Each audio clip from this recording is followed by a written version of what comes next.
So I think we are good to go with the session.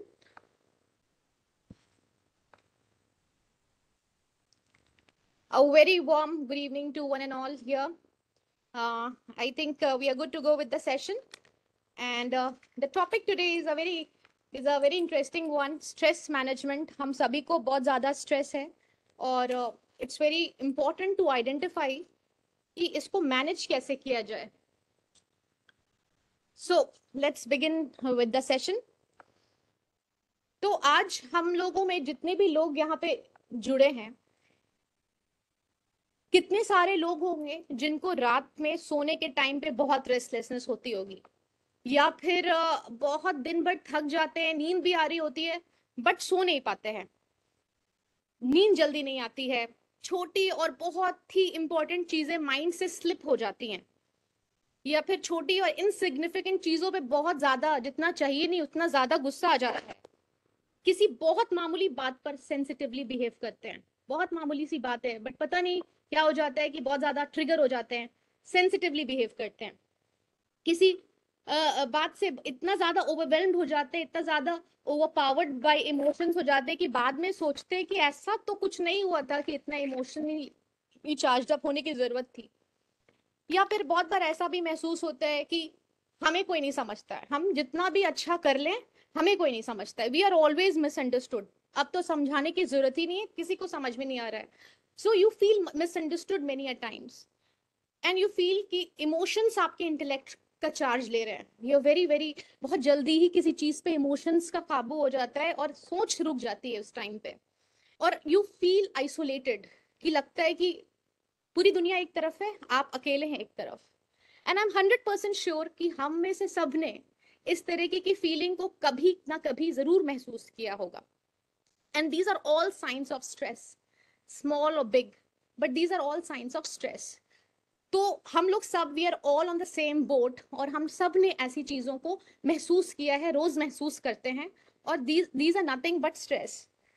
अब ये भी याद रखना है हमें कि स्ट्रेस हमेशा खराब नहीं होता है, ठीक है. कभी कभी हमें स्ट्रेस चाहिए होता है, वो एक एक्स्ट्रा बर्स्ट ऑफ एनर्जी चाहिए रहती है टू परफॉर्म या फोकस. अब फॉर एग्जाम्पल हम कोई बहुत कॉम्पिटिटिव कोई स्पोर्ट खेल रहे हैं, तो हमें थोड़ा स्ट्रेस चाहिए ताकि हमें पता हो कि नेक्स्ट राइट मूव क्या होगा, या हमें इसमें क्या स्ट्रैटेजी, क्या मेथडोलॉजी लगानी है, तो उस टाइम स्ट्रेस जरूरी है. या कोई कॉम्पिटिटिव एग्जाम देने जा रहे हैं, तो एक महीना पहले से उसका स्ट्रेस हो रहा है, ताकि अच्छी बात है आप प्रिपरेशन करेंगे, that is eustress, EU stress. तो that kind of stress is important. या आप कोई पब्लिक स्पीकिंग करने जा रहे हैं, तो आपको पता होना चाहिए कि आप किस चीज के बाद क्या बोलेंगे, with what kind of audience you dealing with. तो उस तरीके के सिचुएशंस में अगर स्ट्रेस आती है, then that is completely normal. But if the stress is continuous, जैसा कि आजकल हम लोगों को होता है, हर टाइम क्या लगता है कि कोई प्रेशर है माइंड पे. So if stress is continuous, जिस तरीके का स्ट्रेस हम और आप आजकल देख रहे हैं, इस तरह का स्ट्रेस सच में डेंजरस है, क्योंकि ये हमारे ब्रेन के स्ट्रक्चर को चेंज करने की क्षमता रखता है. ब्रेन एक ऐसी चीज है जो छुपी हुई है, जो दिखती नहीं है, किसी बुखार खांसी जुकाम की तरह दिख नहीं रही है, वो छुपी हुई है. तो अगर ब्रेन के स्ट्रक्चर में चेंज आ रहा है तो वो हमें दिखेगा नहीं, उसके साइंस आपको दिखेंगे.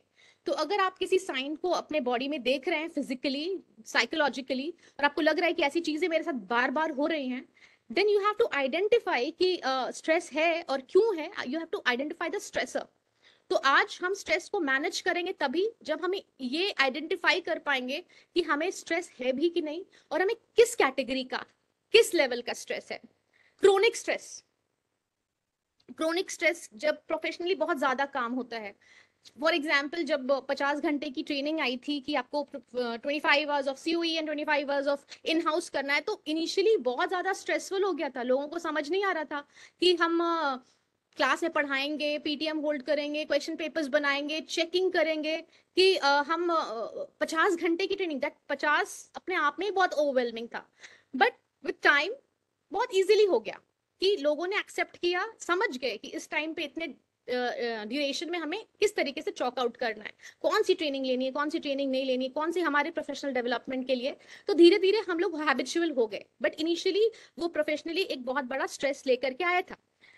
सेकंड है कि अगर आप घर में या पर्सनल सेटिंग में किसी ऐसे इंसान के साथ हैं जिसके साथ हमेशा झगड़ा हो रहा है या कॉन्फ्लिक्ट हो रहा है, या कोई डिसोबीडियंट चाइल्ड है घर में जिससे आपको बात करने में बहुत टेंशन होती है, तो उठते बैठते अगर वो आपके साथ स्ट्रेस है तो वो क्रोनिक स्ट्रेस है, क्योंकि आप उससे छुटकारा नहीं पा रहे हैं। आप सो भी रहे हैं तो भी उसी स्ट्रेस के साथ, आप जाग रहे हैं तो भी उसी स्ट्रेस के साथ।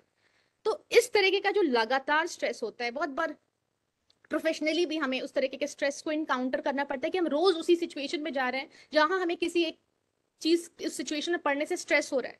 तो इस तरीके के टेंशन से क्या होता है, ब्रेन का स्ट्रक्चर चेंज होने लगता है, जो कि साइंस आपको देता है फिजिकली भी। ब्रेन का स्ट्रक्चर चेंज होता है, ब्रेन का साइज श्रिंक होता है। Why I am talking about all these things, because we have to understand that stress is is very important to be identified and then taken care of. और हमारा जो brain का जो basic function है, जिस तरह से उसको काम करना चाहिए, वो स्टॉप करने लगता है स्ट्रेस। जहां पे डिसीजन लेना चाहिए वहां पे आप डिसीजन नहीं ले पा रहे हैं, जहां पे प्रॉब्लम सॉल्व करना है वहां पे आपसे झगड़ा हो जा रहा है, बिकॉज जो ब्रेन का जो मैकेनिज्म है आपको हमेशा बचाते रहने का, वो फुलफिल नहीं कर पा रहा है, क्योंकि ब्रेन में ऑलरेडी बहुत ज्यादा कंटेंट है, बहुत ज्यादा भारीपन है।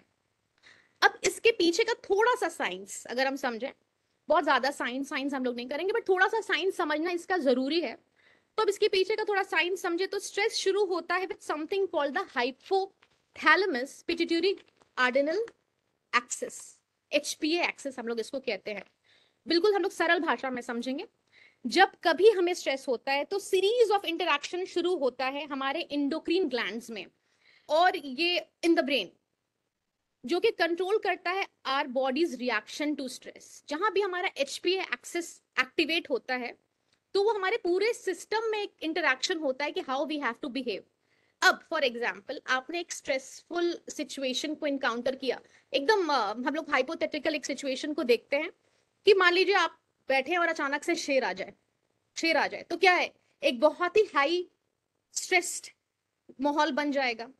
शेर का आना ऑटोमेटिकली आपका एचपीए एक्सिस को एक्टिवेट कर देगा, क्योंकि वो स्ट्रेसफुल सिचुएशन है। एक शेर आ जाएगा तो आपको पता है कि वो आपको खा जाएगा, अनटिल अनलेस कि आप इक्विप्ड हो उसको केटर करने के लिए, उससे बचने के लिए।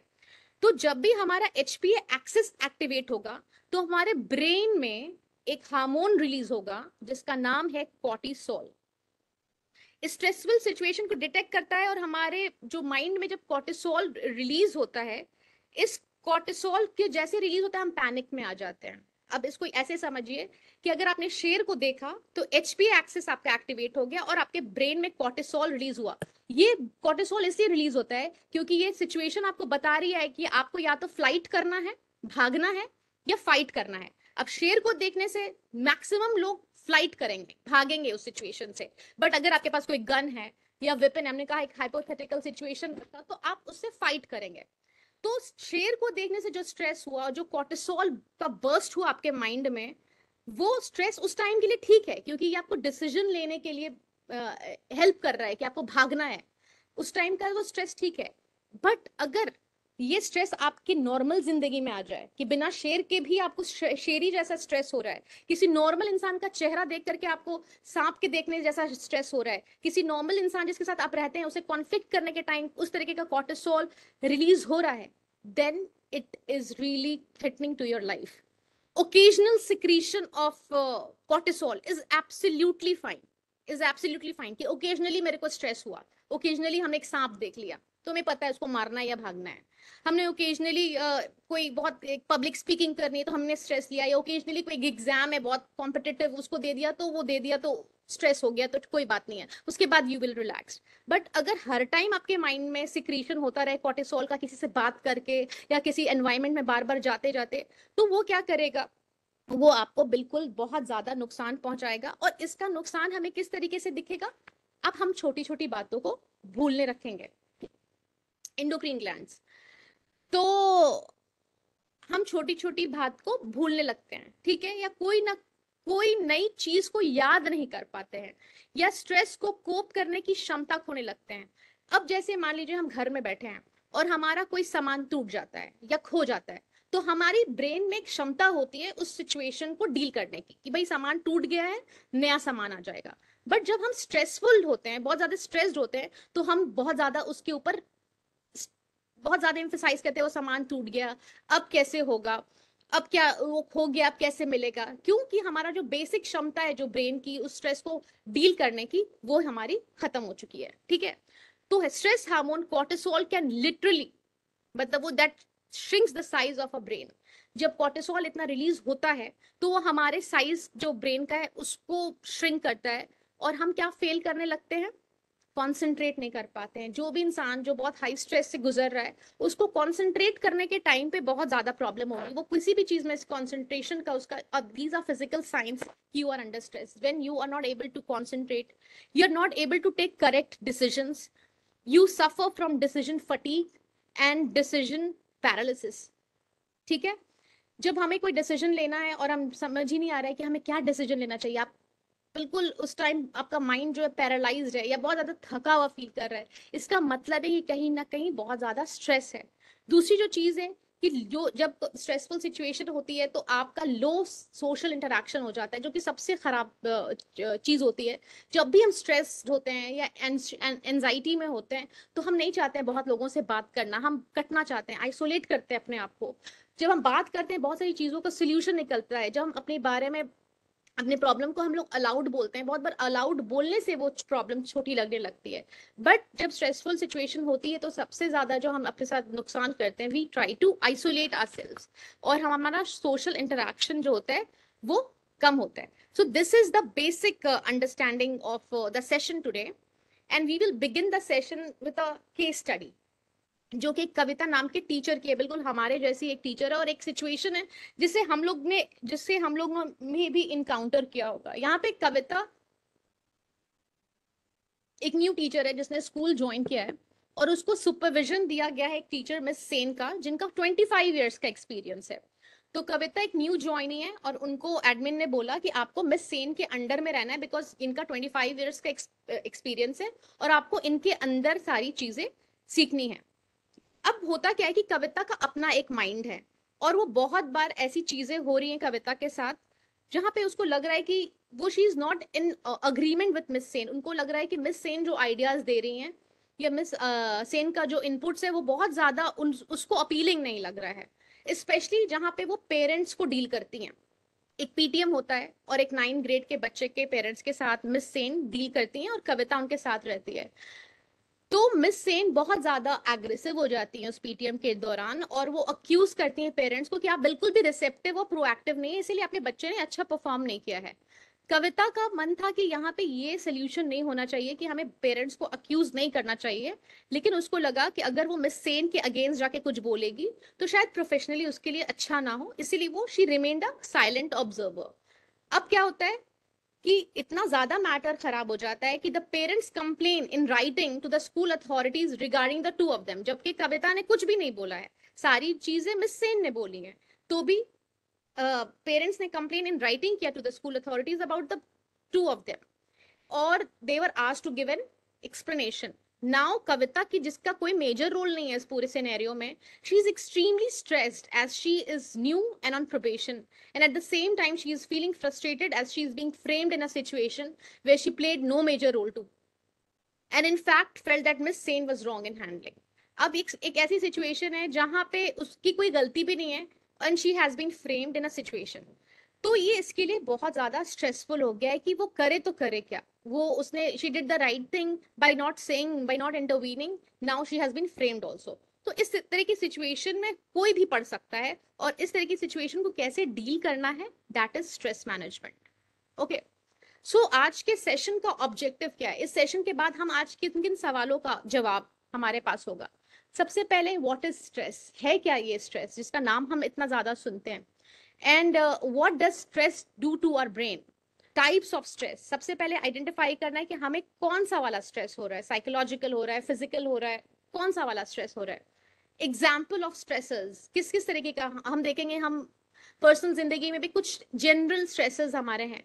Stresses for teachers, myth about stress, कुछ स्ट्रेस के बारे में बिल्कुल मिथ हैं जो जो हमें आज डिकोड करना है। स्ट्रेस मैनेजमेंट क्या है, उसकी टेक्निक्स कुछ कुछ हम लोग जिस पे बात करेंगे, अगर वो टेक्निक्स हम अप्लाई करते हैं तो शायद हमारा जो स्ट्रेस है वो हमें आइडेंटिफाई करके हम उसको एक्सेप्ट करके उसके ऊपर काम करेंगे, कोशिश करेंगे। ठीक है, so let's begin with what is stress. बिल्कुल इसको सिंपल भाषा में समझना है। स्ट्रेस कुछ ऐसे ही होता है, अगर कोई हम नॉर्मली बैठे रहें और कोई हमें इस तरीके से, जिस तरह की फोटो में दिख रहा है, अगर मारता है तो हमें दिखता है कि हमें चोट लगती है। बट स्ट्रेस में क्या होता है, हम बिल्कुल नॉर्मली बैठे होते हैं, किसी को कुछ नहीं पता है, बट हमारे माइंड को कोई इस तरीके से हिट करता रहता है। That is the stress hitting the brain. और सैडली किसी अगल बगल वाले लोगों को वो दिख भी नहीं रहा है। तो stress is something that is completely invisible. ठीक है। अब stress happens when we feel lost, that we feel कि हमने जो सिचुएशन है उसके ऊपर अपना कंट्रोल खो दिया है। जब हमें ऐसा फील होता है कि डिमांड बहुत ज्यादा है, किसी भी चीज की डिमांड बहुत ज्यादा है और हमारे पास उस डिमांड को केटर करने की सप्लाई नहीं है। जब भी आप देखिए, आप जब भी स्ट्रेस तब होता है जब हमें लगता है कोई भी सिचुएशन इतनी ओवरवेलमिंग डिमांड कर रही है और हमारे पास तो उसको केटर करने के लिए कुछ भी नहीं है, तो हमें लगता है अब क्या होगा। We have lost control over the event and we feel completely incapable. We feel that we have been defeated, we feel like losers, and that is where stress has taken over you. अब according to a survey done in 2018, जो सबसे ज्यादा stressful job है वो है military personnels की, जो लोग मिलिट्री में काम करते हैं। फायर फाइटर्स की, एयरलाइन फाइटर्स की, पुलिस ऑफिसर्स की। इन लोगों की लाइफ क्या है, इन लोगों का कोई भी इख्तियार नहीं है अपनी लाइफ पे, इन लोगों को हमेशा परफॉर्म करना है। But we also suffer from a lot of stress. और कोई भी पैरामीटर नहीं है किसी को ये बताने का कि स्ट्रेस किसको ज्यादा है किसको कम है। जो उसको कोप कर ले वो कम है, और जो कोप ना कर पाए वो ज्यादा है। ठीक है। अब हमें समझना है बिल्कुल टेक्निकली कि ब्रेन को स्ट्रेस करता क्या है, इतना ज्यादा वो नुकसानदेह, और इसके कैसे कैसे साइंस हमें दिखते हैं बिल्कुल सिंपल लैंग्वेज में, बिल्कुल भी कोई भी ज्यादा साइंटिफिक वोकैबुलरी को बिना यूज किए हुए हमारी भाषा में, ताकि हमें समझ में आ जाए और हम इससे छुटकारा पा सकें। ये समझने के लिए ये है। तो सबसे पहले है कि ये ब्रेन के जो कॉग्निशन को ऑल्टर्स ब्रेन स्ट्रक्चर, जो कॉग्निटिव जो बेसिक जो जिस लिए ब्रेन बना है वो काम करने ही से उसको वो रोकने लगता है।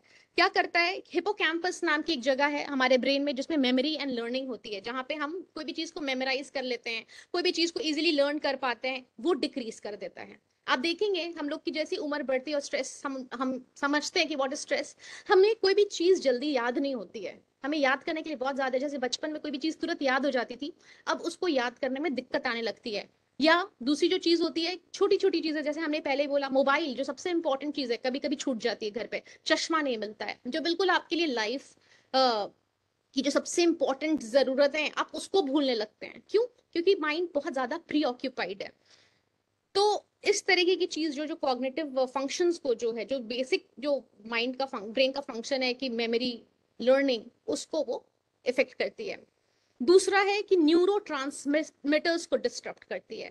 अब न्यूरो ट्रांसमिटर्स क्या होता है, जिससे हमारा मूड रेगुलेट होता है, हमारा मूड रेगुलेट होता है, हमारे बॉडी में एक रिलीज होता है केमिकल सेरोटोनिन एंड डोपामीन, जिसको हम लोग हैप्पी हार्मोन्स कहते हैं। तो जब न्यूरो ट्रांसमिटर्स डिस्टर्ब होते हैं तो हमारे सेरोटोनिन एंड डोपामीन भी इफेक्टेड हो जाता है, जो कि हमारा वेलबींग जिससे है, जिससे हमें खुशी मिलती है, अचीवमेंट की फीलिंग आती है। हम कितना भी कुछ अच्छा कर लें, कोई बहुत बड़ी चीज हम प्राप्त कर लें, बट क्योंकि हमारा स्ट्रेस है, न्यूरोट्रांसमीटर डिस्ट्रक्टेड है, हमको खुशी का भी एहसास नहीं होता है कि अच्छा कर लिया, कोई बात नहीं है, कौन सी बहुत बड़ी बात है, क्योंकि यू आर अंडर स्ट्रेस। तो डिस्टर्ब करता है आपको न्यूरो ट्रांसमीटर। ऐसा आपके साथ जरूर हुआ होगा कि आपने कोई बहुत बड़ी चीज कर ली है जो कि नॉर्मली नहीं लोग कर पाते हैं, बट तब भी आपको खुशी का एहसास नहीं हो रहा है, तब भी आपको विक्ट्री का एहसास नहीं हो रहा है। क्यों? क्योंकि stress has taken over over you, कि आपका डोपामिन एंड सेरोटोनिन भी रिलीज होने नहीं दे रहा है। ठीक है। Now the third is which is very very important, impairs memory. हमने पहले भी बात की कि मेमोरी को कॉन्सेंट्रेट या कोई भी आप इंफॉर्मेशन, जो इंफॉर्मेशन आपको, आपके साथ ऐसा होता है बहुत, आप कहते हैं चेहरा तो देखा हुआ है बट नाम नहीं याद आ रहा है, ऐसा होता है ना कि आप बिल्कुल नाम भूलने लगते हैं। बहुत ही एविडेंट चीज जो एकदम आपको नहीं भूलनी चाहिए वो आप भूलने लगते हैं। तो बिल्कुल आप रिकॉल नहीं कर पाते हैं, कल उससे मिले हैं बट आज आप नहीं बता पा रहे हैं कि कल क्या बात हुई थी। तो इस तरीके की चीज जो होती है वो स्ट्रेस के कारण होती है। One of the reason is stress. Then affects decision making. Decision making impulse control आपका हो जाता है। कोई भी चीज आपके सामने आई, डिसीजन लेने जहां पे आपको थोड़ा सा वेट करके डिले करके डिसीजन लेना है, आपने इम्पल्सिव नी जर्क रिएक्शन दे दिया और बाद में बोला कि अरे हमने तो बड़ा गलत डिसीजन ले लिया, इस तरह से नहीं करना चाहिए था। क्यों? क्योंकि आपका ब्रेन करेक्टली फंक्शन नहीं कर रहा है, आपको सेव नहीं कर पा रहा है, क्योंकि जो आपके ब्रेन का फंक्शन है to take correct decisions, to safeguard you from prospective harms, लेकिन वो कर नहीं पा रहा है। आपने नी जर्क करके और भी अपना ज्यादा नुकसान कर लिया। आपके इम्पल्स पे आपका काबू नहीं है, आप जल्दी जल्दी एक्शन ले रहे हैं, रैशनल थिंकिंग नहीं कर पा रहे हैं। Triggers the flight and fight mode, जैसे कि हमने पहले भी बोला कि टेम्पररी अगर रिलीज होता है, अगर माइंड में आपके ये फ्लाइट और फाइट मोड होता है कि भाई शेर आ गया, सांप आ गया तो भागना है, दौड़ना है, उस तरह का स्ट्रेस, आपका पैल्पिटेशन बढ़ गया और आप परेशान हो गए, ओकेजनल होता है तो ठीक है, क्योंकि वो आपको अलर्ट करता है, आपको करेक्ट डिसीजन लेने में मदद करता है। बट अगर उठते बैठते किसी का चेहरा देख करके आपको इस तरीके का फ्लाइट एंड फाइट मोड आ रहा है कि भाई कैसे से पिन छूट जाए, कैसे हम छुटकारा पाले, देन दैट इज डेंजरस। ठीक है? Then it impacts neuroplasticity. Neuroplasticity क्या होता है? जैसे कि हमने कहा, unable to learn new things. आप कोई भी चीज को अडेप्ट करना चाह रहे हैं, कोई भी न्यू सिचुएशन आपको आ रही तो लग रहा है कि अरे भैया ये न्यू सिचुएशन नहीं है, मेरे को वही ठीक था जो पहले था, भले उसमें ज्यादा फायदा नहीं था मगर वही ठीक था। क्यों? आपका ब्रेन में न्यूरोप्लास्टिसिटी इंपैक्ट हो चुका है स्ट्रेस की वजह से, इसलिए आपको कोई भी नई चीज अच्छी नहीं लग रही है, आप चाहते हैं मोल्डी वे में, नुकसान ही सही, उसी में रहना था। क्यों? Unable to learn new things. Then increase risk of mental health issues. अब इतना स्ट्रेस रोज रहेगा, हर वक्त आपको उठते बैठते लगेगा टेंशन हो रही है, स्ट्रेस हो रहा है, तो क्या होगा? It will eventually lead to anxiety, insomnia, depression. तो the sooner the better you identify and take care of it. इसका डेंजरस इफेक्ट बताना इसलिए ज्यादा जरूरी है ताकि हम इसके ऊपर एक्शन लें जल्द से जल्द। ये ना सोचे कि हमें कहाँ कोई स्ट्रेस है, ये कोई स्ट्रेस की बात थोड़ी है। स्ट्रेस छोटा छोटा सिग्नल्स दे तभी उसको आइडेंटिफाई कर लेना चाहिए, ताकि वो बड़ा बन के आपको mental health issues for ever ना बन जाए। Now, types of stress, this is very interesting slide, इसमें बहुत सारी चीज हमारी क्लियर हो जाएंगी।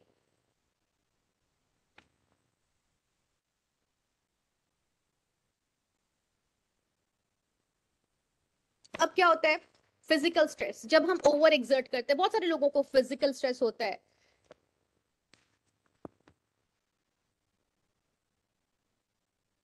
इसमें क्या होता है? फिजिकल स्ट्रेस में आपको स्ट्रेस का साइंस कैसे दिखेगा? आपको रैपिड हार्ट मूव, जहां पे आप ओवर एक्सर्ट होंगे, जहां भी आपको लगेगा कि डिमांड ज्यादा है और आपकी लाइफ में सप्लाई करने के लिए कुछ भी नहीं है, फिजिकल स्ट्रेस कैसे दिखता है? रैपिड हार्ट रेट, बहुत जल्दी जल्दी आपको लगेगा कि दिल धड़क रहा है मेरा, बहुत जल्दी थकावट फील होगा, सुबह में उठे हैं, बिल्कुल 8 घंटे की नींद पूरी करके उठे, बट सुबह उठने के साथ लग रहा है कि दोबारा कब सोना है, मेरे को कैसे भी करके सोना है। तो आपको हर टाइम थकावट की फीलिंग आएगी, कुछ भी आपने नहीं किया है फिजिकली, कुछ भी डिसीजन मेकिंग नहीं की है, लेकिन तब भी आपको फटीग का प्रॉब्लम हो रहा है। इसका मतलब brain is not ready to supply what has been demanded, there is stress. तो जहां पे आपको रैपिड हार्ट मूवमेंट हो जाए या फटीग हो जाए या डिफिकल्टी इन स्लीपिंग, बहुत थके हुए, दिन भर का काम किया हुआ है, अगर कोई भी नॉर्मल इंसान इस स्टेट ऑफ माइंड में सो जाता, लेकिन तो भी आप थके हुए, नींद आना आ रही है बट आप सो नहीं पा रहे हैं, these are physical signs of stress.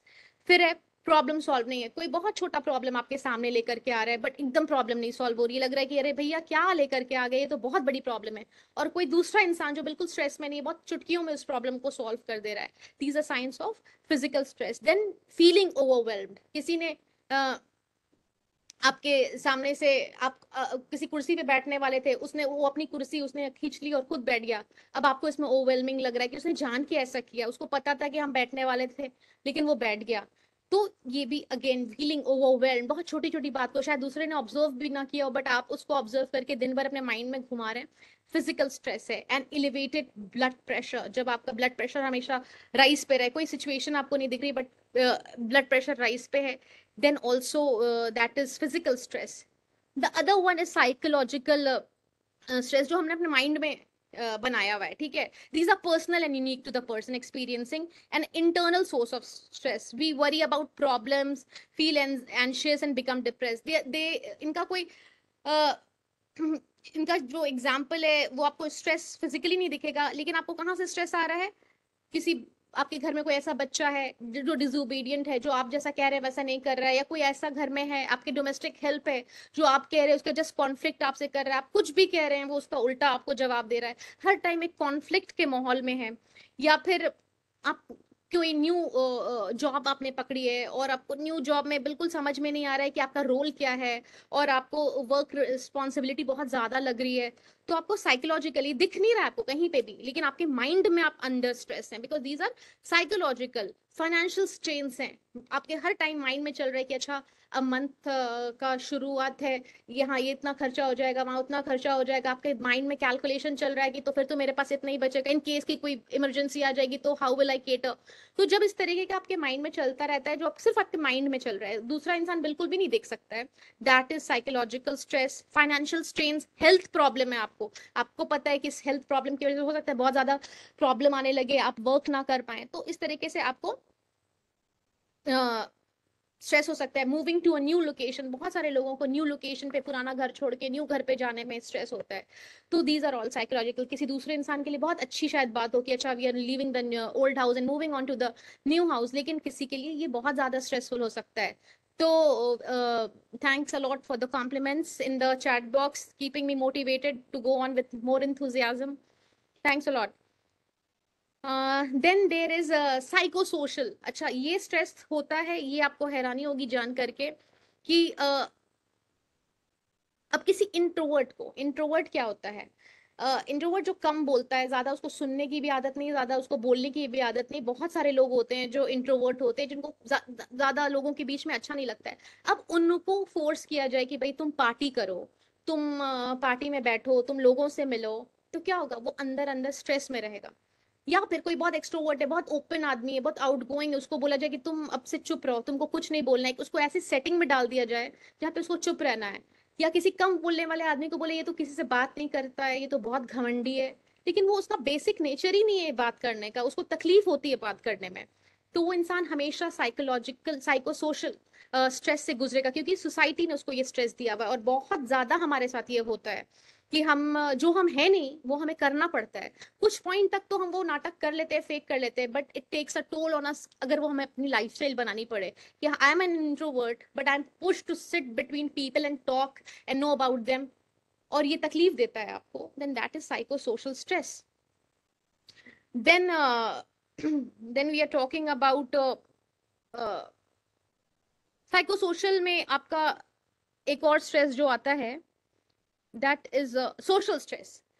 जहाँ पे सोशल स्ट्रेस है हमारा चौथा पॉइंट, जहाँ पे इसका एग्जाम्पल बहुत अच्छा है कि प्रोफेशनली आपको किसी बहुत डोमिनेटिंग इंसान के साथ काम करना पड़े, जैसे कि हमने एग्जाम्पल दिया कविता का। अब हमें बहुत बार ऐसे लोगों के साथ काम करना पड़ता है जो बहुत ज्यादा डोमिनेट करते हैं आपको, आप अपनी बात, आपके पास बहुत आइडियाज है, आपके पास बहुत विजन है, बट आपको सुनने वाला कोई नहीं है, you are unheard, you don't have the ability to speak. तो इस तरीके का सिचुएशन जब होता है तो बहुत ज्यादा सोशल स्ट्रेस होता है कि भाई कैसे बात करें, अपने दिल की बात नहीं बोल पा रहे हैं, जो अपने अंदर बिल्डअप हुआ है वो बिल्डअप वहीं रह करके वो भस्म हो जाता है, वो बाहर ही नहीं आ पा रहा है। अनफेवरेबल फैमिली मेंबर्स, अगर घर में कोई ऐसा फैमिली मेंबर हो जाए जो बिल्कुल भी आपको नहीं समझता है और आपको 24 घंटे ही उसके साथ उठना बैठना है, then that is a lot of stress. Investment कहाँ करें, आपने इन्वेस्टमेंट कहीं किया था, कोलैप्स कर गया है, रिटर्न उस हिसाब से नहीं आया है, या आपको एम्प्लॉयमेंट का है कि भाई अभी मेरी जॉब कब लगेगी, ये जो जॉब लग रही है उसमें उतना अमाउंट नहीं मिलेगा जितने में मेरा सब कुछ केटर हो जाए, या ये तो आने ही जाने में खर्चा हो जाएगा, तो these are all kind of social stress. Then we are dealing with environmental stress. अब इन्वायरमेंटल स्ट्रेस क्या होता है, अब ये भी स्ट्रेस होता है, और कुछ लोगों को सीरियसली इससे प्रॉब्लम है, जो बहुत एयर पोल्यूशन हो जाए कि बहुत एयर पोल्यूशन है, you know, I am unable to drive, I am unable to breathe. ये भी ऐसा नहीं है कि अनयूजुअल है, कुछ लोग होते हैं जिनको एनवायरनमेंट के चेंज होने से, बहुत क्राउडेड, अगर घर में बहुत सारे लोग आ जाते हैं, या उनको कोई टिकट खरीदने के लिए या फॉर्म भरने के लिए क्राउडेड जगह में जाना है, तो that is very very stressful for them. तो इन्वायरमेंटल स्ट्रेस भी है, या बहुत नॉइज हो, बहुत सारे लोगों को क्या होता है कि जब लाउड स्पीकर बजता है या कंटिन्यूस होता है, पढ़ नहीं पाते हैं, कॉन्सेंट्रेट नहीं कर पाते, सो नहीं पाते हैं, या घर में अगर किसी के घर में कुकर की सीटी भी बजती है या फिर कोई मेड ने पायल पहनी हुई है और वो छन छन की आवाज करती है, या कोई घंटी बजा देता है बार बार, तो उससे उनको स्ट्रेस होता है, पैल्पिटेशन होता है। तो that is environmental stress, and these are real stress, जहाँ पे इंसान को लगता है कि अब क्या होगा, that sound, that noise, that unfavourable condition is giving them stress. वो बिल्कुल छोटी सी बात है, but these are stress.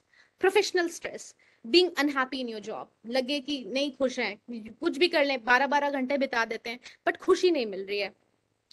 Decision making में मेरा कोई से नहीं, I also have points, I also have ideas जो कि बहुत सारे डिफरेंसेस ला सकते हैं, बट मेरा सुनने वाला कोई नहीं। I am not placed in a position in my job जहाँ पे मेरी कोई वॉइस हो। तो ये आपको कंटिन्यूअस एक डिससेटिस्फैक्शन, स्ट्रेस देता रहता है।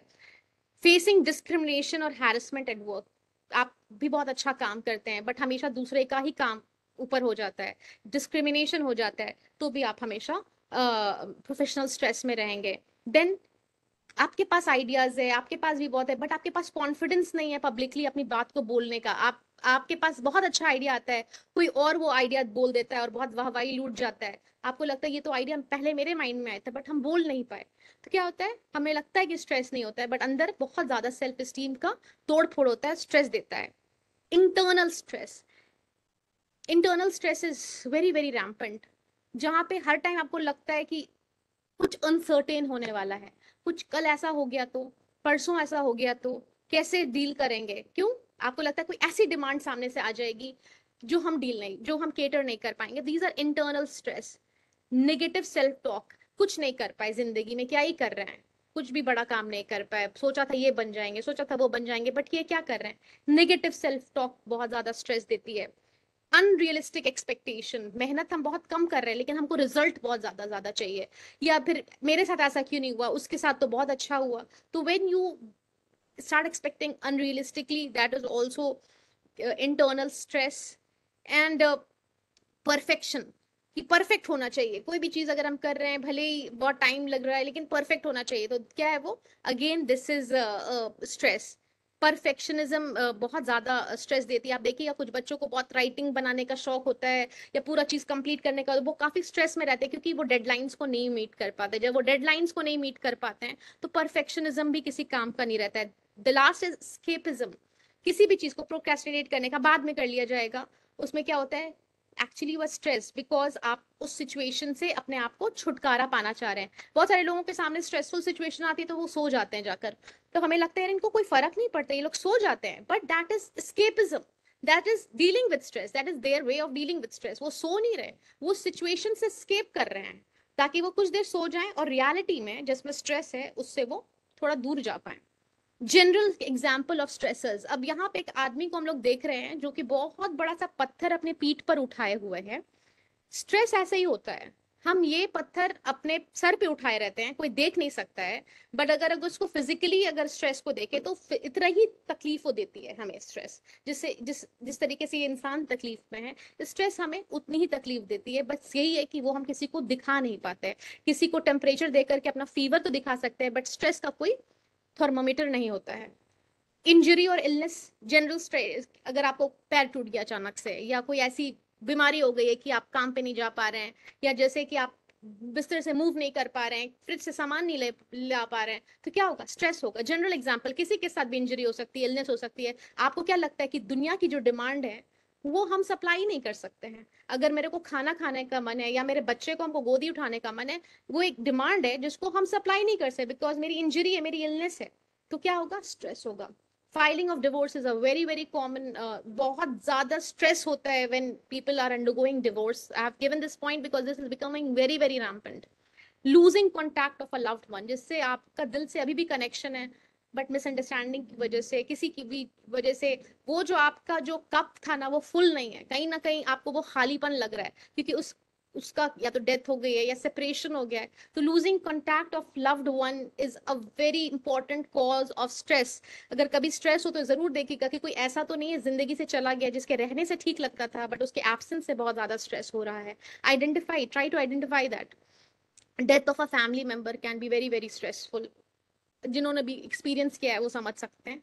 कॉन्फ्लिक्ट इन इंटरपर्सनल रिलेशनशिप, अगर कोई बहुत क्लोज रिलेशनशिप है और उसके साथ आपका बहुत कॉन्फ्लिक्ट होता है, उससे ज्यादा स्ट्रेसफुल कुछ भी नहीं हो सकता है बिकॉज सब कुछ इंसान मैनेज कर सकता है, बट इंटरपर्सनल रिलेशनशिप में कॉन्फ्लिक्ट बहुत ज्यादा मुश्किल होता है हैंडल करना। टीचर्स के स्पेशल स्ट्रेसेस हैं, ठीक है। Workload, we all know, workload, lot of workload. इसमें क्या क्या स्ट्रेसेस और हैं आपको ठीक से बता दें। Classroom management, no matter what you do the classroom is always mismanage. हमेशा स्टूडेंट्स की कुछ ना कुछ डिमांड आती रहेगी कि आपने ऐसे नहीं किया, आपने क्लासरूम को वैसे मैनेज नहीं किया, तो that is again very very important stressor for teachers.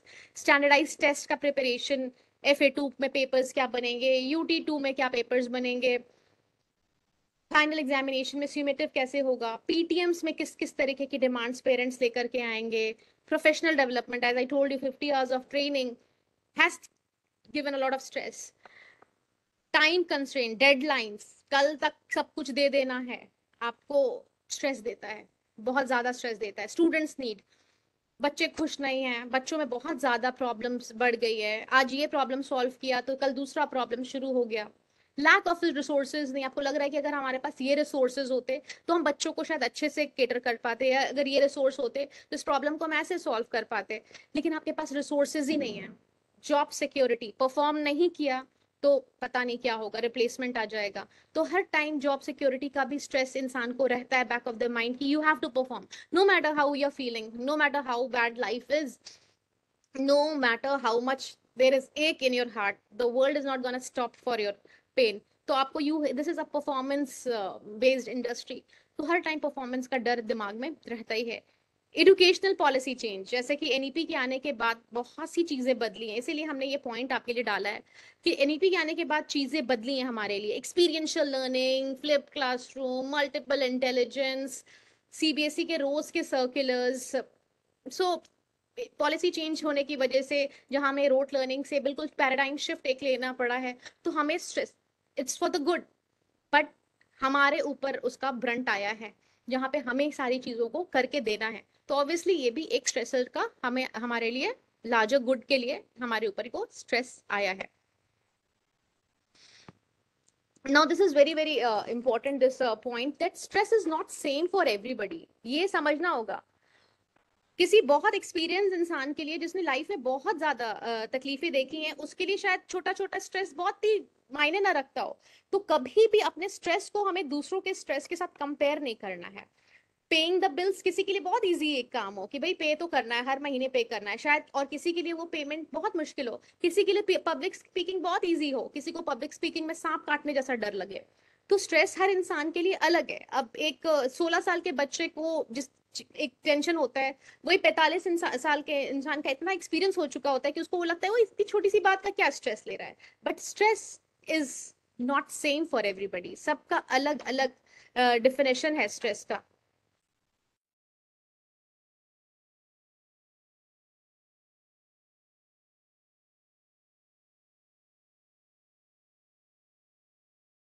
Sorry.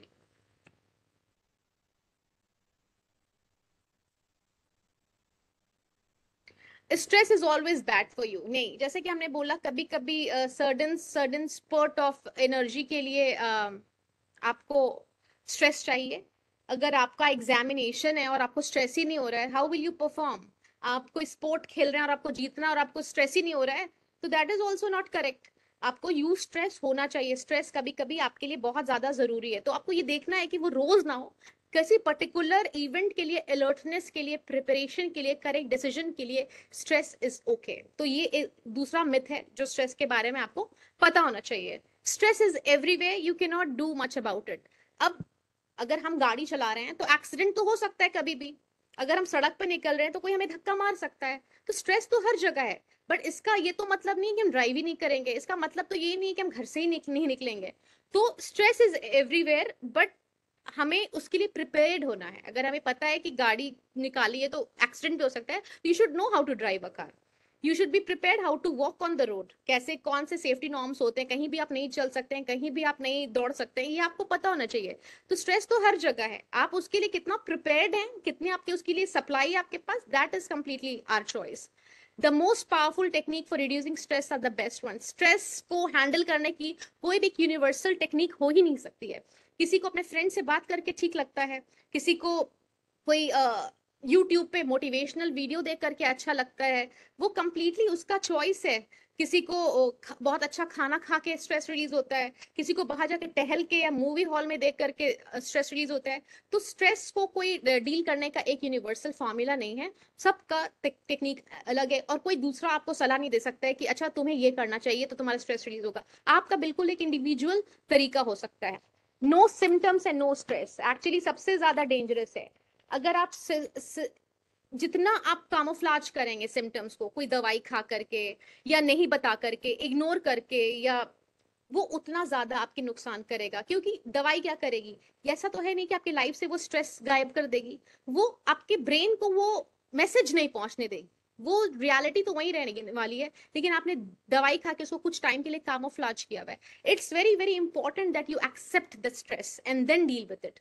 तो वो camouflaging is again no, no कि किसी को सिम्टम ही नहीं है, कि कुछ नहीं लगता है यानी कोई स्ट्रेस ही नहीं है, ये दूसरी एक मिथ है। Only major symptoms of stress require attention, no. In fact कि छोटे छोटे सिम्टम्स को, जैसे कि कुछ बच्चों को या हमें भी बहुत बैरस होता है कि कुछ बात नहीं है, we have slept, we have eaten everything, still there is always a headache, still there is always acidic stomach, या फिर बहुत छोटी छोटी चीजें हैं, वेट हो रहा है हाथ, हमेशा लगता है कि हाथ में पसीना आ रहा है, कोई बिना बात के आपको पैल्पिटेशन हो रहा है, these are very small small signs. तो मेजर सिम्टम्स तक का वेट ना करें कि कोई ऐसी चीज आपके साथ हो जाए कि आपको लगे कि yes really I was anxious and insomniac and I was stressed. जबकि छोटे सिम्टम्स को ही एड्रेस करें, उसको वहीं पे उसको निप इट इन द बड, जहां पे वो शुरुआत हुआ है वहीं पे आइडेंटिफाई करके उसको खत्म करें, ताकि वो बड़ा रीजन ना बन जाए। So these were some myths about stress जिससे हम लोग सब ग्रसित हैं। Now stress management क्या है? According to Gale Encyclopedia of Medicine, stress management क्या है? एक set of technique and program है intended to help people deal more effectively with stress in their lives by analyzing the specific stresses। सबसे जो important है कि आप analyze कीजिए कि आपके रीजन में स्ट्रेस का कॉज क्या है, और आपका स्ट्रेस किस कैटेगरी में आता है, साइकोलॉजिकल है, इंटरनल है, एनवायरमेंटल है, साइको सोशल है, and then take positive actions to minimise it. क्योंकि स्ट्रेस पूरा गायब होने वाला नहीं है, लेकिन आप उसको, वो आपको डिसफंक्शनल ना बना दे। इतना स्ट्रेस ना हो जाए कि आप कल सुबह उठ करके स्कूल ना जा पाए, इतना स्ट्रेस ना हो जाए कि आप बेसिक काम ना कर पाए, then stress is a problem. But if you're able to minimize it, cope with it, be functional and thrive on it, then you are able to manage your stress. This is what Gale Encyclopedia of Medicine is saying. Now, these are some techniques that will certainly help you, because ये बहुत ज़्यादा research करके CBSE ने हमें दी है. Now, these are be assertive and clear and effective communication. I think कि communication skill एक ऐसी चीज है जिससे बहुत ज्यादा प्रॉब्लम सॉल्व हो सकती है। आप अपने आप में ही सोचिए, अगर आपने किसी की वजह से आपको स्ट्रेस है, हम लोग बहुत बार अपने प्रेजुडिस, बायस, ईगो में आके वो चीज सामने वाले को कन्वे ही नहीं करना चाहते हैं कि हमें उनकी इस चीज से तकलीफ हुई है। तो इफेक्टिव कम्युनिकेशन, जहां पे सामने वाले ने अगर आपको एक जस्ट एन एग्जांपल तकलीफ दी है, तो आप उसको जरूर बताएं कि आपके इस चीज से हमें तकलीफ हुई है। बहुत सारे लोगों को आदत होती है हर चीज में हाँ बोल देने की, कि हाँ हाँ बिल्कुल कर लेंगे, क्योंकि उन्होंने ना बोलना नहीं सीखा है। इफेक्टिव कम्युनिकेशन में जरूर ये इंपॉर्टेंट है कि अगर आप सप्लाई नहीं कर सकते हैं किसी डिमांड को, देन प्लीज से नो टू अ रिक्वेस्ट। जहां पे आपको लगे कि अगर हमने इसको हाँ बोल दिया, then I have to stretch myself a lot, और मेरे पास वो सप्लाई नहीं है डिमांड को फुलफिल करने की, just say no to that request. तो saying no to a request is very very important. आप जरूर देखिए कि ये कोई और भी शायद कर सकता है कि नहीं, या इंपॉर्टेंट एंड अर्जेंट है कि नहीं, ये सिर्फ आप ही कर सकते हैं, then only say yes, otherwise just delegate it to other person और से नो टू इट। क्योंकि आप अपने आप को एक लिमिट ही तक, because you are also limited, you can not stretch yourself. Supply आप वही कर पाएंगे जो आपके पास है, ठीक है? तो आप जरूर start saying no to a request. State an opinion without being self conscious. अगर आपके मन में एक ओपिनियन है, ये ओपिनियन है, तो मत कॉन्शियस होइए कि दुनिया मेरे बारे में हंसेगी या खुश होगी, बिकॉज दुनिया का काम है ही लेग पुलिंग करना या ना खुश होना, that is none of your concern. जो वहां पे फंसा कि दुनिया क्या कहेगी, तब तो उसके लिए स्ट्रेस का रास्ता खुल गया। तो आपके मन में अगर आपको लगता है बहुत स्ट्रॉन्ग ओपिनियन है which the world should know, without being self conscious, just say it, okay? Express emotions openly. जहां पे आपको लगे कि हाँ इस किसी के ये बोलने से हमको गुस्सा आया है, या किसी के ये बोलने से I have been hurt, be open about it. क्योंकि गुस्सा दिखाना हम शायद वहां पे अफोर्ड नहीं कर सकते हैं, बट इफेक्टिव कम्युनिकेशन का मतलब ये है कि आप you have a very candid conversation कि you what you said really hurt me या रियली एंगर्ड मी, उसने मेरे सेल्फ स्टीम को तोड़ा है, मेरी सारी जो इतनी साल की जो मेरी कंडीशनिंग थी उसके ऊपर उसने आहार ये नुकसान पहुंचाया है, तकलीफ दी है। Be effective communicator, you have to be assertive and you have to speak for yourself because nobody else is gonna come and speak for you। तो जहां भी हमको कोई तकलीफ होती है या लगता है कि हम बोल नहीं पा रहे हैं, be an effective communicator will solve most of the problems. जब हम लोग इफेक्टिवली कम्युनिकेट क्या करते हैं, तो सबसे जो इंपॉर्टेंट चीज हमारे बॉडी में होती है, वी फील कॉन्फिडेंट। हमें लगता है कि जो हमने फील किया वो आर्टिकुलेट करने की ताकत हम में है। हमारा इंस्टेंटली हाई सेल्फ स्टीम होता है, और हम solid sense of identity that I have something in me and the world I am able to express it to the world and the world is understanding it, बहुत high self esteem देता है। और जब आपका steam high होता है, बहुत से स्ट्रेस को आप चुटकियों में सॉल्व कर लेते हैं। ठीक है, reduce the noise, I think the second point is reduce the noise। yes, ये बहुत अच्छा पॉइंट है आज के हमारे लिए। कुछ टाइम के लिए मोबाइल बंद कर दीजिए, क्योंकि जो इंस्टाग्राम और यूट्यूब के जो कंटिन्यूअस जो हम लोग रील्स देख रहे हैं, वो हमारे माइंड को ना क्लॉग कर दिया उसने, बहुत ज्यादा नॉइजी बना दिया है, एकदम जैम पैक्ड है, उसमें कोई भी जगह नहीं है क्वाइटनेस की। तो make some time for quietness each day and you'll notice how these things, जब आपको लगता है कि कोई चीज बहुत अर्जेंट है, बहुत ज्यादा आपके उसको आपके अटेंशन की जरूरत है, लेकिन आप देखते हैं कि अगर आपने उसको डीप्रायोरिटाइज किया तो आपको लगता है कि इसको मेरी इतनी जरूरत नहीं थी, और मेरे पास और अच्छे काम करने के लिए ज्यादा इंपॉर्टेंट चीजों के लिए आपके लिए अचानक से वक्त निकलेगा। तो वो इंस्टाग्राम के रील्स या यूट्यूब के रील्स ने हमारे माइंड को बहुत ज्यादा ही जैम पैक क्लॉग नॉइज कर दिया है। So we need to reduce the noise. और अचानक से हम देखेंगे कि हमारे पास एक्स्ट्रा टाइम निकल के आया, प्लस टू डू लिस्ट जरूर अपने माइंड में रखें। अगर आप नहीं भी बनाना चाहते तो जरूर अपने माइंड में रखें, और कि हमें इसके बाद क्या करना है। No matter what happens I will do this, I will not do this. वो प्रायोरिटाइज अगर आप कर देते हैं तो आपके लाइफ की क्वालिटी बहुत ज्यादा इंपॉर्टेंट हो जाएगी। और जैसे कि मोबाइल फोन को रिचार्ज करना जरूरी है, कि कभी ना कभी वो जब ड्रेन्ड हो जाता है हम तुरंत उसके मोबाइल को चार्ज करते हैं, हमें भी रिचार्ज करने का टाइम चाहिए। हम ऑफिस से, स्कूल से, ट्रेनिंग से थक करके आते हैं और उसके बाद क्या करते हैं, इंस्टाग्राम्स के रील्स देखते हैं और इन्फॉर्मेशन अपने अंदर डालते हैं। तो हमारे पास तो रिचार्जिंग का टाइम ही नहीं है, हमारी तो बैटरी पूरी की पूरी जा रही है, पूरी की पूरी बैटरी जा रही है, और इतना इंफॉर्मेशन अंदर में लिया हुआ है कि माइंड अपना उसी को प्रोसेस करने में ले रहा है, वो शांत होने का टाइम ही नहीं ले रहा है। जैसे अगर आप डाइजेस्टिव सिस्टम को खाना देते जाएंगे देते जाएंगे देते जाएंगे, तो डाइजेशन कभी रुकेगा नहीं, आप रात को भी डाइजेशन सिस्टम आपका काम करता ही रहेगा। सिमिलरली अगर हम ब्रेन को इतनी इंफॉर्मेशन, इतना रील्स, इतना कॉन्टेंट, वो भी हर तरीके के जॉनर का देते जाएंगे,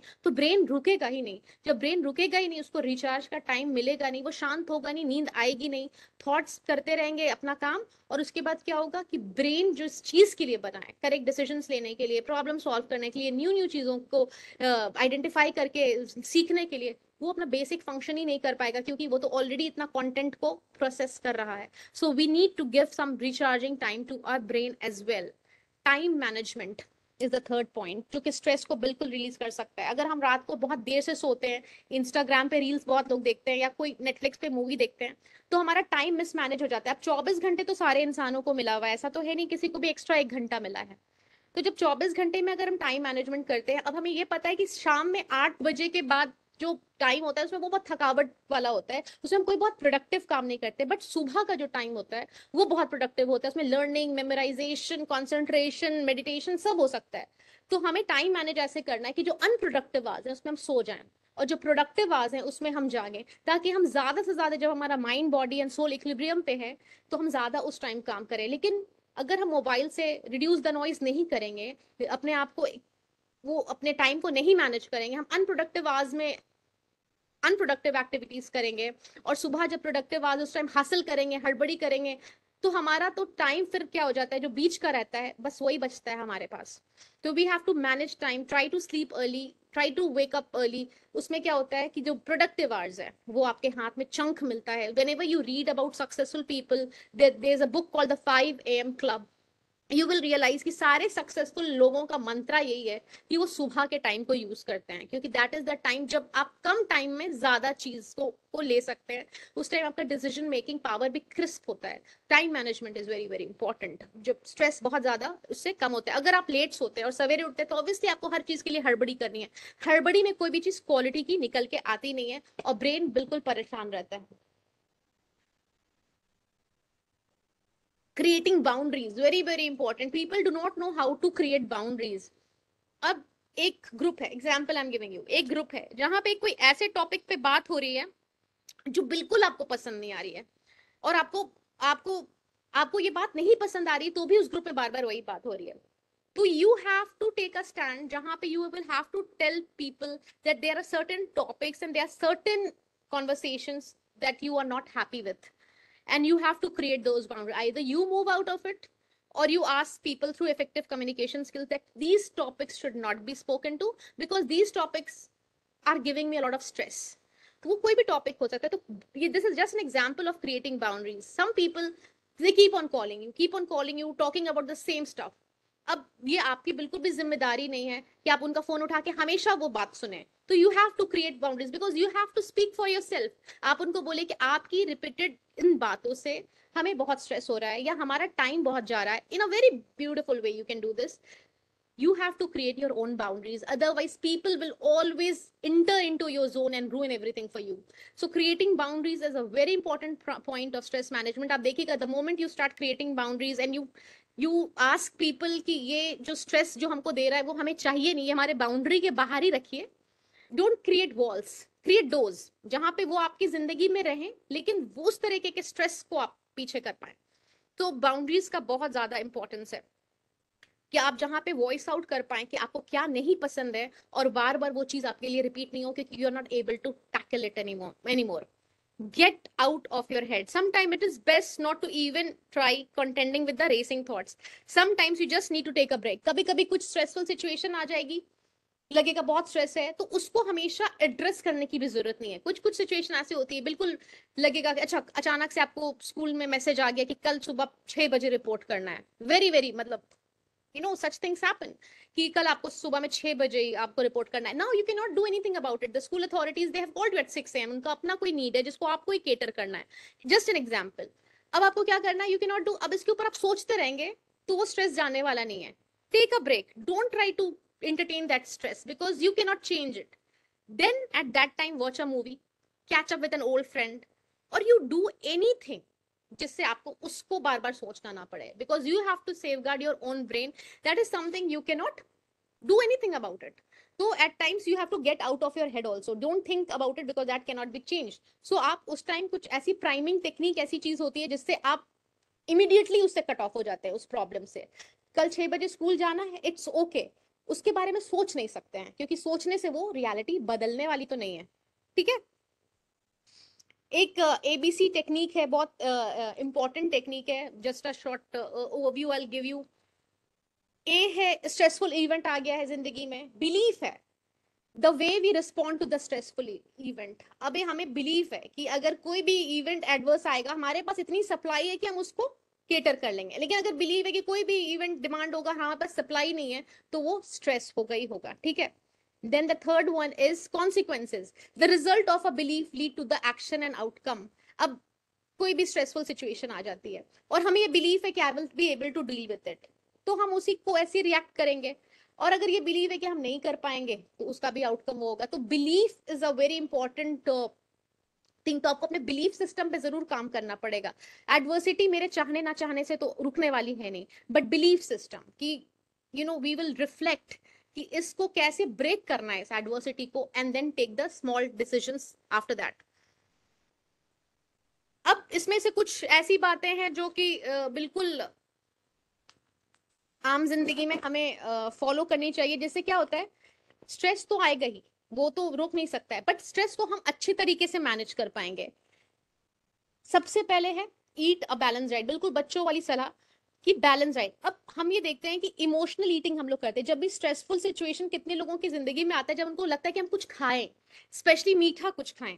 तो emotional eating and reaching for high fat या हाई शुगर फूड कैन कुछ टेम्परेरी रिलीज करता है। जैसे आप देखेंगे अगर आपको बहुत स्ट्रेस होता है तो मेनी टाइम्स हम लोग को लगता है हम बहुत मीठा खाएं, आइसक्रीम खा लें, या फिर जिनको लगता है, जिनको इमोशनल ईटिंग, तो वो उस टाइम के लिए इंस्टेंटली आपको रिलीफ दे देगी क्योंकि हाई शुगर आपकी बॉडी में गया है, हाई फैट गया है, टेम्परेरी रिलीज देगा। लेकिन जैसे ही वो उसका स्पाइक जो है ब्लड शुगर में नीचे जाएगा, आपको फिर से एंजाइटी और स्ट्रेसफुल होगा। तो क्या होगा, आप फिर उसको स्ट्रेस को कम करने के लिए फिर आप हाई फैट हाई शुगर लेंगे, क्या होगा, वेट गेन होगा। Weight gain is another problem जिससे आपको स्ट्रेस हो सकता है। ठीक है, रीएसेस द टू डू लिस्ट। बिल्कुल लाइफ में कोई भी एडवर्सिटी आ जाए, ये काम तो हमें करना ही करना है। एडवर्सिटी कितनी सारी आती है, हम कितनी बार स्कूल छोड़ पाते हैं, या कितनी बार हम कोई खाना छोड़ देते हैं, नहीं छोड़ते ना। तो आपको रीएसेस टू डू लिस्ट एक रखनी है कि नो मैटर कल को क्या हो, हम लेट से उठे, रात को ना सो पाए, बच्चे की तबीयत खराब हो जाए, ये 4 काम तो हमें करने ही करने हैं। वेक अप अर्ली बहुत बड़ा एक सोल्यूशन है to a lot of problem. और 20 घंटे के काम को आप 5 घंटे में नहीं कर सकते हैं, 20 घंटे का काम 20 घंटे में ही होगा। तो हम लोग बहुत बार करते क्या है कि बहुत ज्यादा ना स्क्वीज इन करने की कोशिश करते हैं, बहुत बार बहुत सारा काम खुद करने की कोशिश करते हैं, ये भी हम कर लें वो भी हम कर लें, एंड में क्या होता है, यू कोलैप्स। तो जहां पे लगता है कि आपको हेल्प चाहिए, या कोई फ्रेंड आपके लिए कर सकता है, या कोई डोमेस्टिक हेल्प की सच में आपको जरूरत है, सुबह में आपको नहीं हो पा रहा है आपसे, तो आप बिल्कुल go for help, because nothing is more important then your mental health. तो बहुत बार क्या होता है, इतना ज्यादा हम फिजिकली एक्सर्ट कर देते हैं, कोई ऐसा काम जो दूसरा कर सकता था और आपकी एक्सपर्टीज कहीं और लग सकती थी, वो काम भी आपने लिया हुआ है, तो क्या होता है, आप इतने ज्यादा स्ट्रेस्ड हो जाते हैं क्योंकि आपने ऐसी सप्लाई शुरू की है बॉडी में जिसका डिमांड खत्म ही नहीं हो रहा है। डिमांड है, आपको ये भी करना है, वो भी करना है, वो भी करना है, और आप सप्लाई देने के लिए नहीं, तो आप क्या होते हैं, ड्रेन होना शुरू करते हैं। जब ड्रेन होना शुरू करते हैं तो वो जो हॉलोनेस है, that is anxiety and depression, insomnia, गुस्सा आना, स्नैपीनेस, इरिटेशन। तो जरूर टेक हेल्प जहां पे आपको लगे कि हेल्प लेनी चाहिए। Make time for leisure activities, कोई भी लेजर एक्टिविटीज, वॉक बहुत लोगों को पसंद है, रीडिंग पसंद है, छत पे जाके टहलना पसंद है, किसी फ्रेंड से बात करना पसंद है। तो जो चीज आपको पसंद है, जो लेजर देता है आपको, जो आपके आपके माइंड को एक रिफ्रेशमेंट देता है, उसके लिए टाइम जरूर, बहुत लोगों को मेडिटेशन पसंद है, वो करें। Develop a positive self talk, जो हम टॉक करते हैं वही यूनिवर्स लाके हमें देता है, ये बहुत पुरानी बात है। तो हर वक्त ये बोलना है हम कहाँ कुछ कर पाए, बहुत कुछ सोचा था और रिजल्ट तो कुछ नहीं निकला, इस तरीके की negativity, the more you emit negativity, the more negativity comes to you like a magnet. तो आपको बिल्कुल सेल्फ टॉक करना है। नो कि बहुत टफ होता है सेल्फ टॉक करना, लेकिन कहीं ना कहीं सेल्फ टॉक बहुत ज्यादा हेल्प करती है। और आपको ये करना है कि जो भी है, जितनी भी मेरी लिमिटेड रिसोर्सेज है, this is the best I can do, this is the best I am giving. Express gratitude. Stress का सबसे बड़ा रीजन क्या है, पड़ोसी के घर में क्या हो रहा है, इंस्टाग्राम पे क्या हो रहा है, फेसबुक पे क्या हो रहा है। तो जब आप ग्रैटिट्यूड कि भाई मेरे पास जो है उसमें I am grateful to God, ये नहीं भी हो सकता था, बहुत बड़ी बड़ी मुसीबतों से ऊपर वाले ने बचाया है, बहुत सारी चीजें ऐसी दी हैं जिसके लिए आई एम ग्रेटफुल। तो ग्रैटिट्यूड से क्या होता है, रिलैक्स होता है कि ठीक है। कंपैरिजन से स्ट्रेस होता है, comparison is unending, human wants are unlimited, तो जितना आप कंपैरिजन करेंगे उतना स्ट्रेस में रहेंगे, अपना ही नुकसान करेंगे। Then start practising gratitude, these are all experimental, ये सब आजमाए हुए नुस्खे हैं आपके। ऑप्टेन सोशल सपोर्ट, लगे कि नहीं अच्छा लग रहा है, talk to a friend, talk to a counsellor, talk to an elderly person, talk to a mentor, जहां पे वो बोले कि उनके लाइफ में भी उन लोगों ने इस तरीके के इवेंट्स को देखा था और उन्होंने कैसे टैकल किया, तो आपको आइडिया मिलेगा। लेकिन सोशल सपोर्ट हम लोग क्या करते हैं, जब हम लोग को तकलीफ होती है सबसे पहले हम विड्रॉल करते हैं, किसी से बात नहीं करेंगे, सब कुछ अपने पास रखेंगे, उसमें क्या होता है और ज्यादा चीजें बढ़ जाती हैं। So obtain social support, cut out things that add to your stress. Perfectionism, I said perfectionism is very very dangerous. Perfect, there is nothing called perfect, जो है वो है। Perfectionism is very relative also, आपको जो लग रहा है perfect और शायद सामने वाले को परफेक्ट नहीं लग रहा हो, तो ये तो एक विशियस सर्कल है जिसमें इंसान फंसता जाएगा। तो परफेक्शन के पीछे नहीं, प्रोग्रेशन, कल से आज बेहतर है, देन यूर डन। अवॉइडेंस, कोई स्ट्रेस आ गया सो गए तो उससे स्ट्रेस नहीं चला जाएगा, अवॉइडेंस आपको नहीं होना है, accept it and take action on it. Procrastination, deadlines मिली हैं 15 तारीख को, हम 13 तारीख को काम करेंगे, स्ट्रेस होगा ना 13 तारीख को, फिर वो क्वालिटी भी जाएगा, स्ट्रेस भी बहुत सारा होगा। Watching negative news, The more you watch negative news, the more your brain functions that along that line. जैसा आप अपने माइंड को आहार देंगे, वैसे ही उसका विचार होने वाला है. सेल्फ केयर, अपने ऊपर जरूर टाइम दें. अपने आप, यू आर योर लास्ट, एक ऐसा कमिटमेंट है आपका आपके साथ जो लास्ट तक रहने वाला है.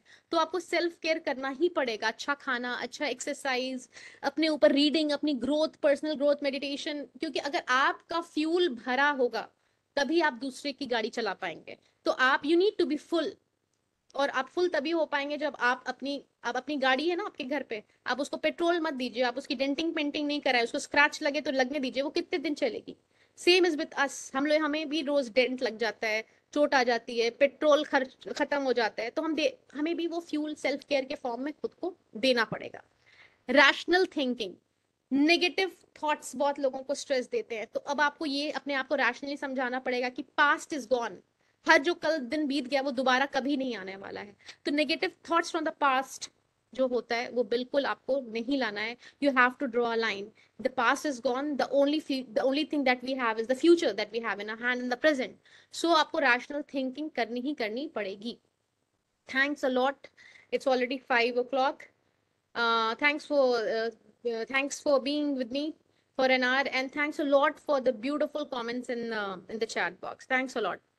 I hope I was able to take some of your stress, and these stress management techniques are well researched, and if you apply them mindfully, it's gonna really help you in the long run. Thanks a lot. Thank